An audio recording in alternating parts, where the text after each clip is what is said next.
some works on relative pronouns, like some different worksheets and stuff like that. So like relative clauses. So I just want to go back and make sure that we understand relative clauses a little bit. I think, did we already do them somewhere on here? We did relative pronouns.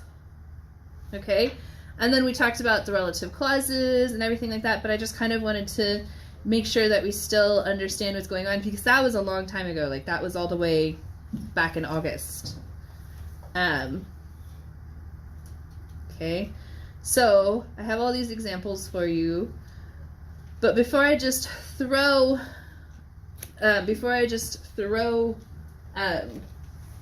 assignments at you, I want to make sure that we kind of go over it and make sure that we're all on the same page with it. This is the chart that you would need to know for this. The qui quai quod, quis quis quis, qui qui qui, quem quam quod, quo qua quo, qui quai quai, quodam quodam quodam, quibus quibus quibus, quos quas quai, quibus quibus quibus quibus. Okay? So that's everything you would need to know for relative clauses. Everybody with me? So remember, we've talked about before, whenever you have a relative clause, every relative clause has an antecedent. And the antecedent is the noun to which the pronoun refers. And it must agree in number and gender, but does not have to agree in case, because they're in different clauses.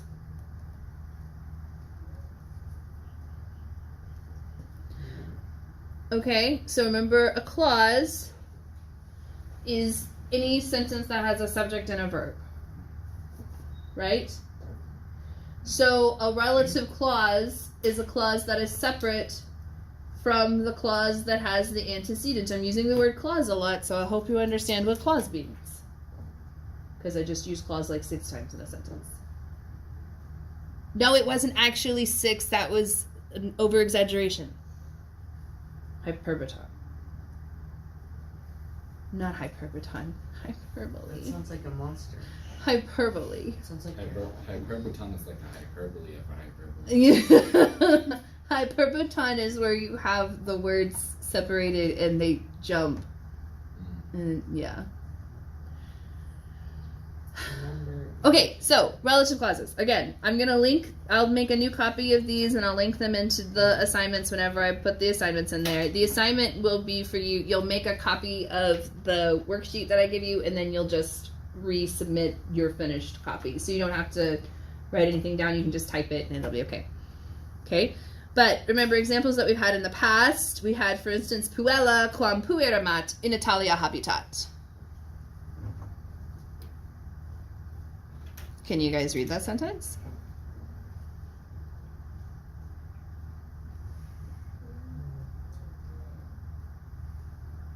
No?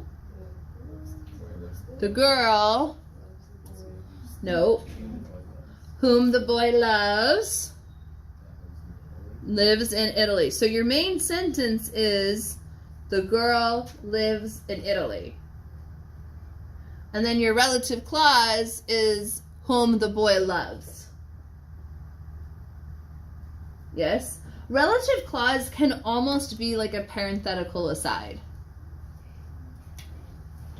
Yes? Almost. Okay? Now if we take that sentence and we flip it, which is what we did down here, what does this sentence say?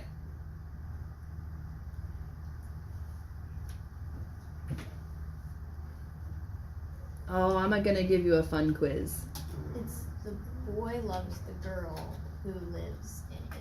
Well done. I'm still going to give you a fun quiz. It really will be fun. You'll enjoy it. It's chapter 4. What? It's chapter 4. You'll be fine. Just like 4 chapters. You are in Latin 3.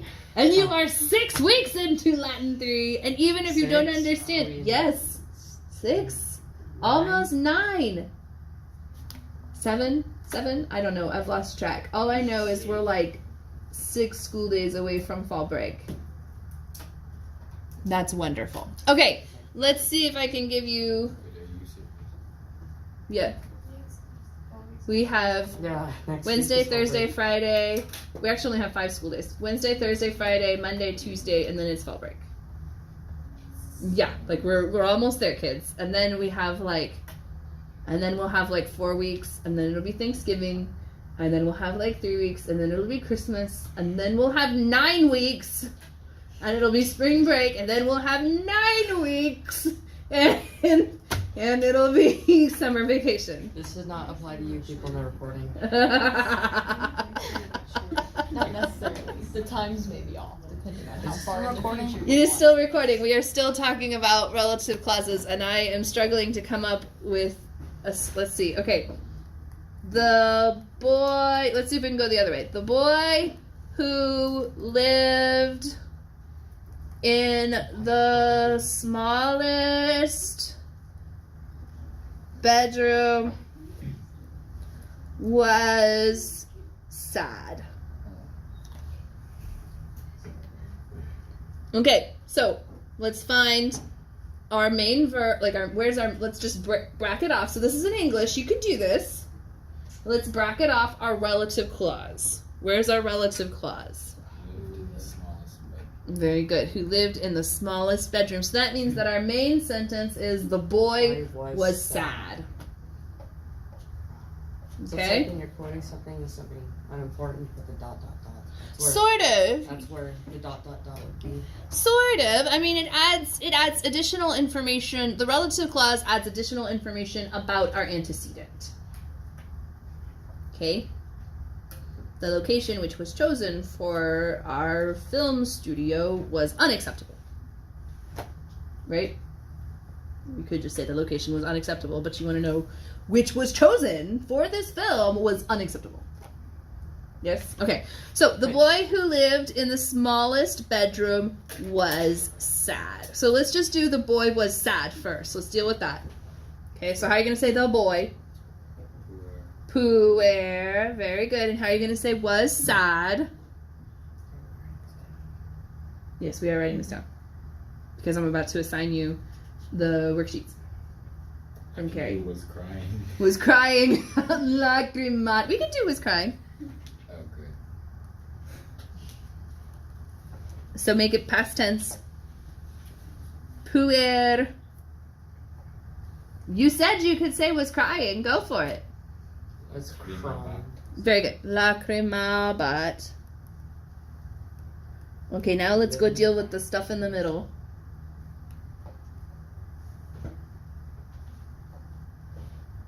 So we have to say who, and it has to agree with boy, who is masculine and singular. He's also nominative, but we don't care.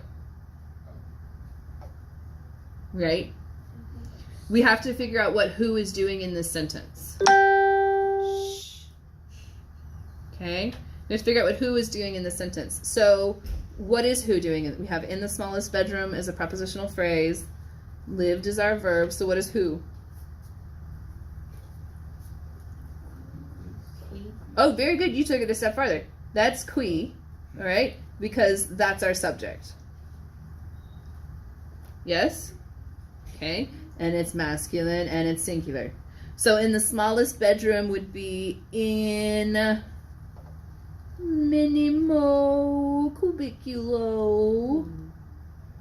Minimo cubiculo. Right, because parvus is irregular. So it goes parvus minus minimus. Yes? As in minime. Okay? So, not in the slightest. Minime. Not in the least. Minime. Okay? So, qui in minimo cubiculo, and then how you're going to translate lived. Huh? How are you going to translate lived? Habitabat. Very good. Oh yeah. So qui and minibo cubiculo habitabat lacrimabat. Okay, so qui refers back to puer, and we know that it's correct because they're both masculine and they're both singular. All right. So when you're looking at your chart up here and you're trying to figure out which one to use, you look at the gender That's not syncing. Brain ahead of finger.